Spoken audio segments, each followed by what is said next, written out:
మనం ఎవరైనా ఆలయానికి వెళితే కొబ్బరికాయ కొడతాం. కానీ ఇక్కడ ఆశ్రమంలో సొరకాయ కడతారు.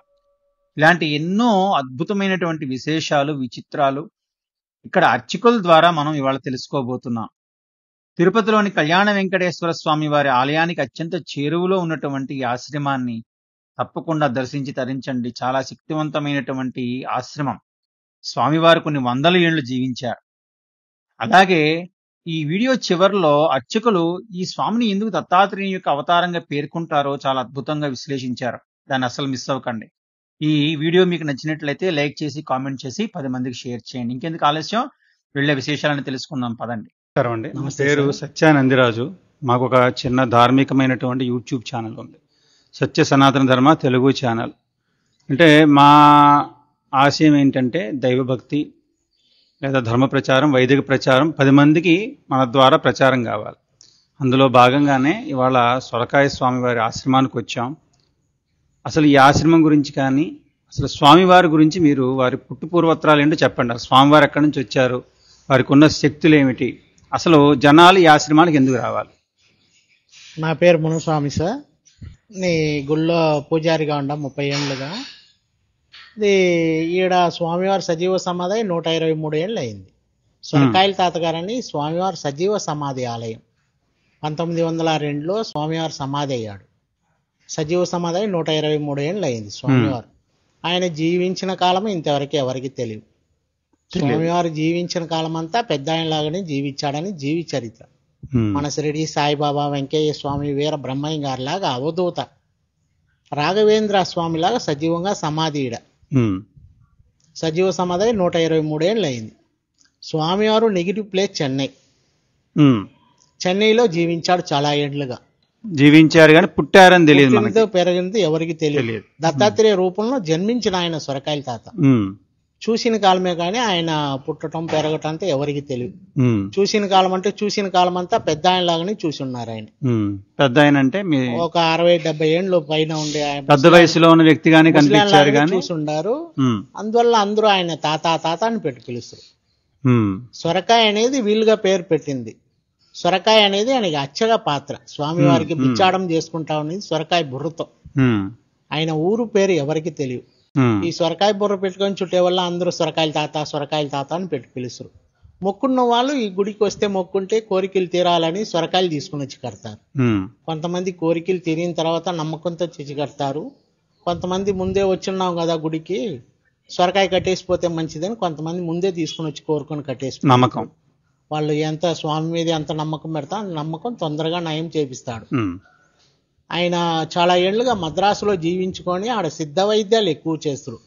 స్వామివారు ఏడ ఉన్నా ఈ మారి దుని వెలిగించుకొని ఆ దునిలో వచ్చే విభూది వైద్యం చేస్తాడు. సిద్ధ వైద్యాలు మనకి ఎలాంటి రోగాలు, కష్టాలు, కోరికలు, చేతబళ్ళు, దుష్ట ప్రయోగాలు, పిల్లకాయలు లేదు, పెళ్లి కాలేదు, ఉద్యోగాలు లేదు, చదువు లేదు, ఎలాంటి ఇబ్బందులున్నా ఆ దునిలో ఉన్న విభూది మంత్రించిస్తాడు అంట.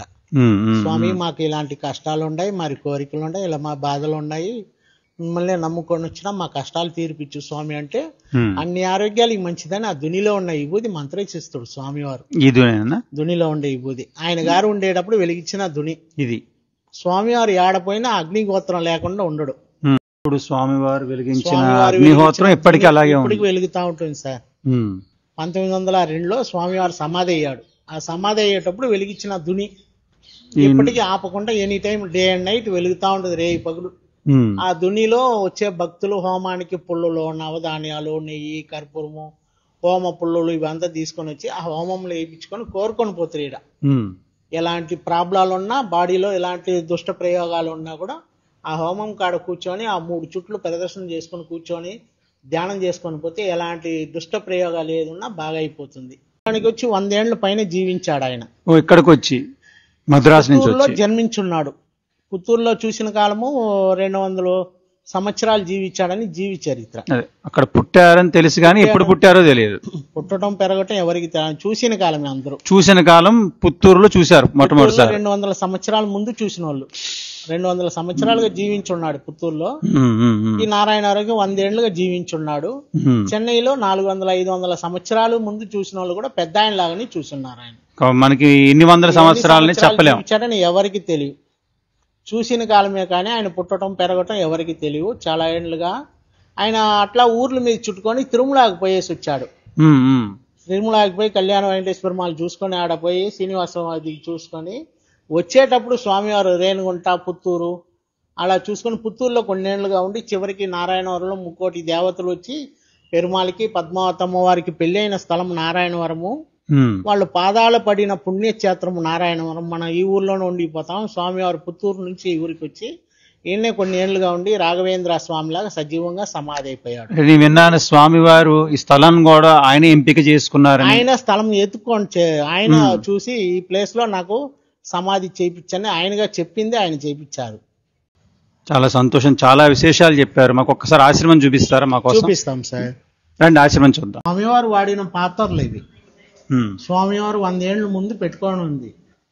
ఆయన వేసుకున్న సొరకాయ బుర్ర పెట్టుకొని నీళ్లు గిల్లి తీసుకొని వచ్చి గంజి తీసుకొని వచ్చి ఆ కాలంలో అన్నం తీసుకొని వచ్చి బిచ్చాడం సొరకాయ బుర్ర ఆయన బిచ్చాడం చేసుకుంటున్న సొరకాయ బుర్ర అవి కింద ఉండేది ఆయన పాదరక్షక. స్వామివారి పాదాలు పెట్టుకొని ఆయన పాదరక్షక అవి 100 ఏళ్ళ ముందు ఆయన దగ్గర ఉండింది. స్వామివారికి అలంకరణానికి ఆయన వేసుకున్న పంచి టవల్తో ఆయన టోపాలన్నీ పెట్టింది. అవి పంచిలాగా దూదితో అట్లే పంచిలాగా చుట్టి భుజం మీద ఒక టవలు పంచితోనే చేసింది.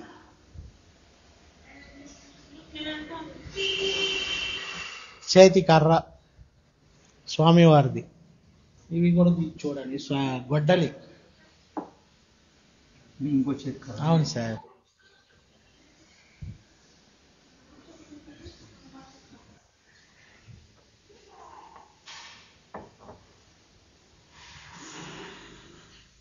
తీసుకోండి. చాలా బరువు ఉందండి. ఈ గొడ్డలి అవి స్వామివారి కట్లు నరుకొచ్చి హోమం చేసేదానికి గొడ్డలి.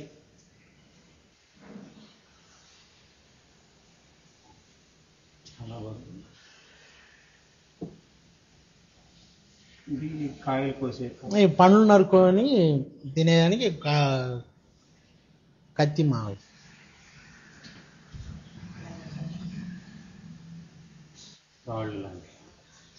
దారాలు కట్టేసి పెట్టుకుని కూడా ఏడపోయినా కూడా ఉంటాయి. కుక్కలు లేకుండా ఏడ ప్రయాణాలు బై రోడ్ కూడా ఉంటేదా ఆయన అన్నిటికీ ఇది చేస్తా ఉంటాడు.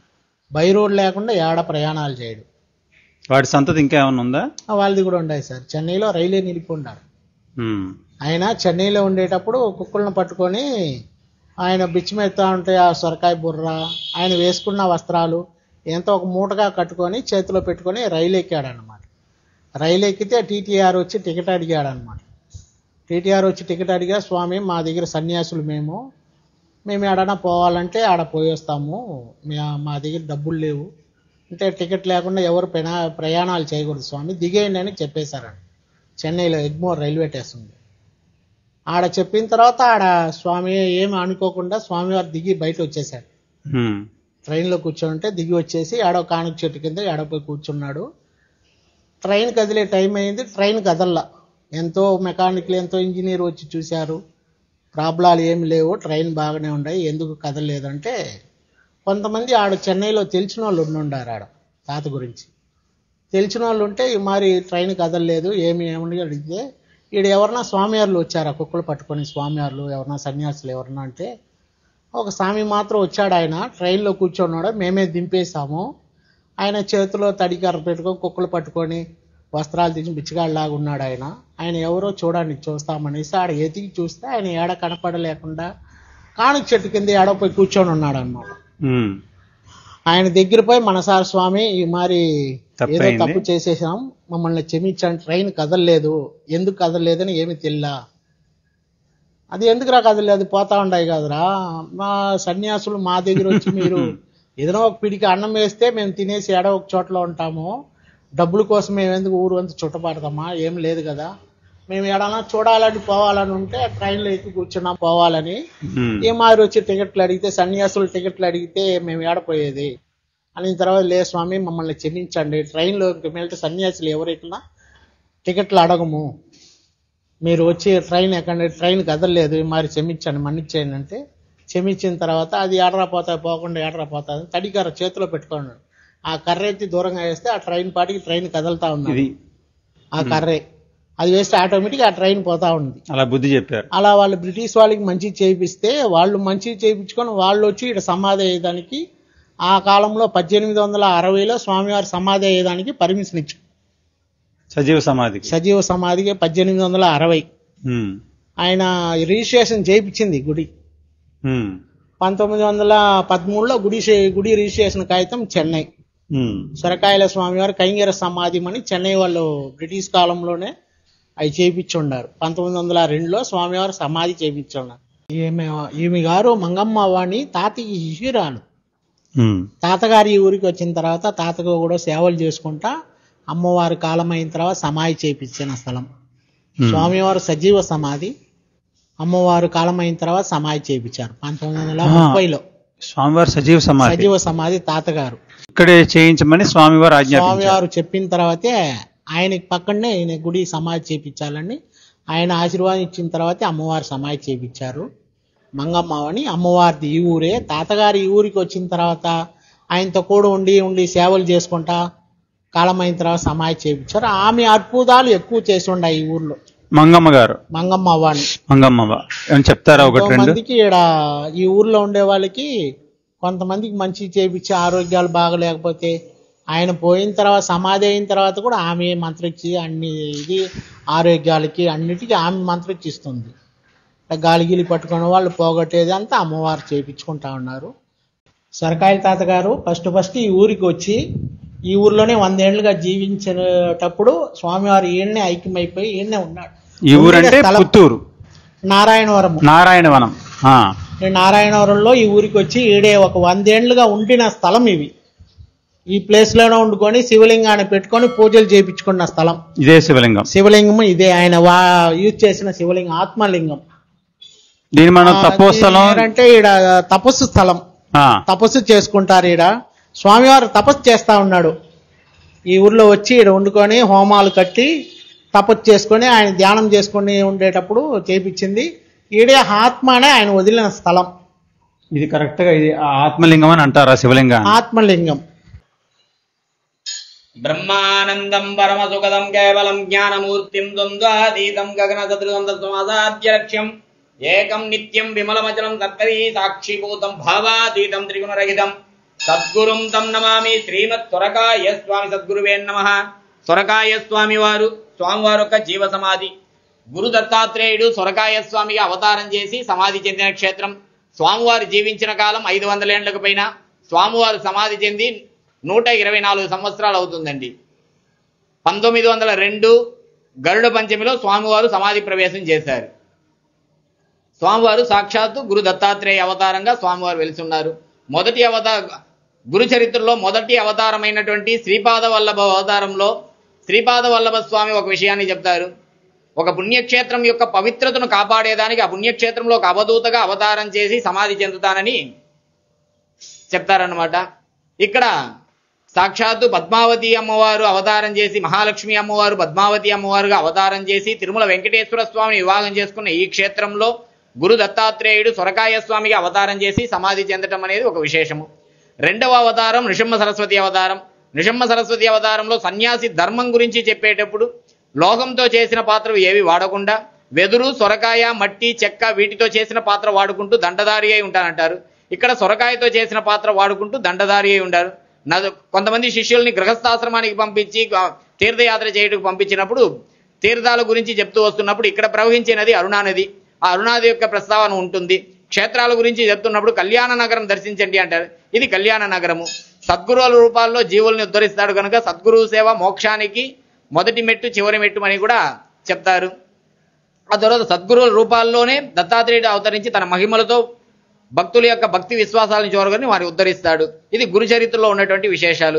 ఇక్కడ స్వామివారు సొరకాయ బుర్రతో ఉంటాడు కాబట్టి సొరకాయ తాత, సొరకాయ స్వామి అని పేరు.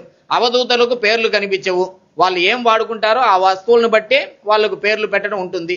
స్వామివారు జీవించిన కాలమే 500 ఏళ్లకు పైన. స్వామివారు సమాధి చెంది 124 సంవత్సరాలు.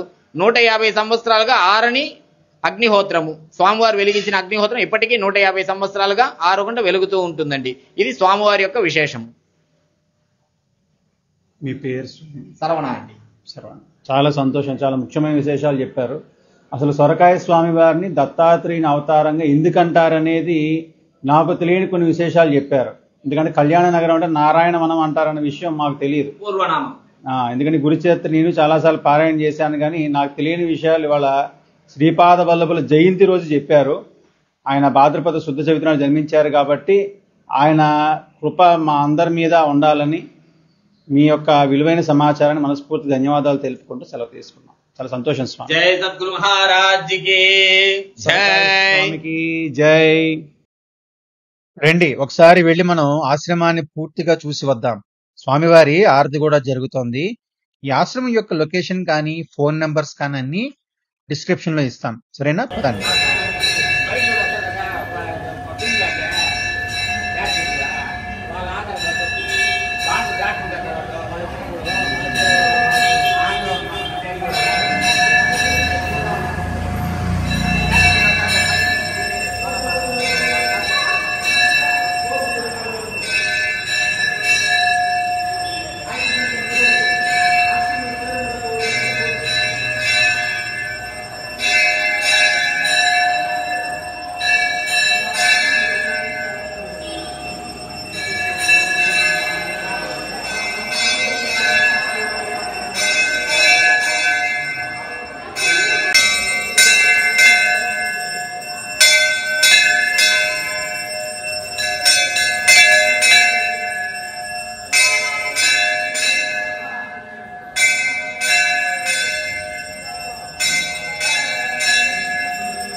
వీడియో మీకు నచ్చినట్లయితే లైక్ చేసి కామెంట్ చేసి 10 మందికి షేర్ చేయండి. మరిన్ని మంచి వీడియోలతో మళ్ళీ కలుద్దాం. శ్రీమాత్రే నమః. మీ సత్యానందరాజు.